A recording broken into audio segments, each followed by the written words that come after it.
this is where our travels would start to begin, because after the incineration plant, we didn't stay at NYC anymore. We went to Itaiatai disease first, and it was interesting. The guide was super nice and was really informing us on the impacts the disease had on the citizens. During the second week, the place that had the biggest impact on me was visiting the Hiroshima Museum and the Peace Memorial. The dome you see in the video is where the atomic bomb fell.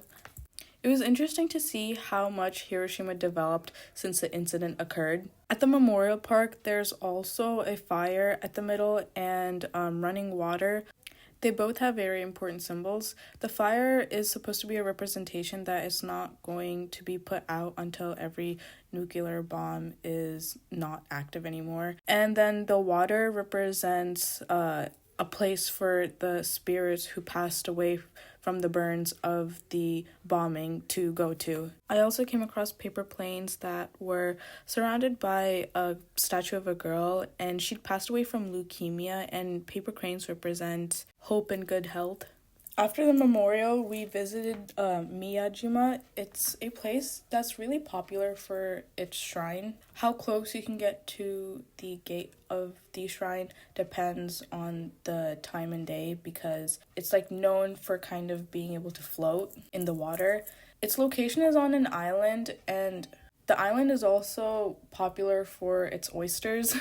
They were super yummy, and while we were walking around on the islands, there were also a lot of deers. They're very cute, but we weren't allowed to touch them or feed them. The deers were pretty comfortable around the humans, though. The most memorable part of this trip was when me and the others went hiking up to the island, and at the top, there was a small family-owned restaurant. The lady who owned the restaurant was really sweet, and we asked to take a photo with her, and she was more than happy to. I also visited the Kumamoto Castle. It was so pretty. I've never seen architecture like that before. It was also pretty impressive to me because they were able to build all these things before they had heavy machinery to support them. In the inside of the building, each level basically explained the history of how the period came to be and who lived there and what was the cause for the period ending. Also, Sensei booked us this restaurant where the whole group got to go together. The food was so good, and we basically got to fry our own food, and the matcha fountain was so cool to look at. I deep fried a lot of food, and so my friends were trying to convince me to finish all of my food. We also went to the town Minamata where the Minamata disease occurred. The town was really pretty, and I loved the greenery there.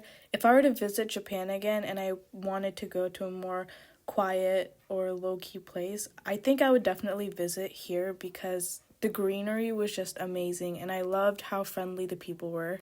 We also visited the Minamata Museum, and it really went into depth on how the chemicals affected the ecosystem and what implementations they had to take in order to reverse the damage. By the end of the trip, we visited the Okawa Elementary School, and it was definitely one of the most sentimental moments in the trip. Our guide in particular lost his daughter due to this tragedy, and so the way that he was conveying the story and the importance of regulation and having trust in adults and not making the same mistake again made us understand how impactful public health is.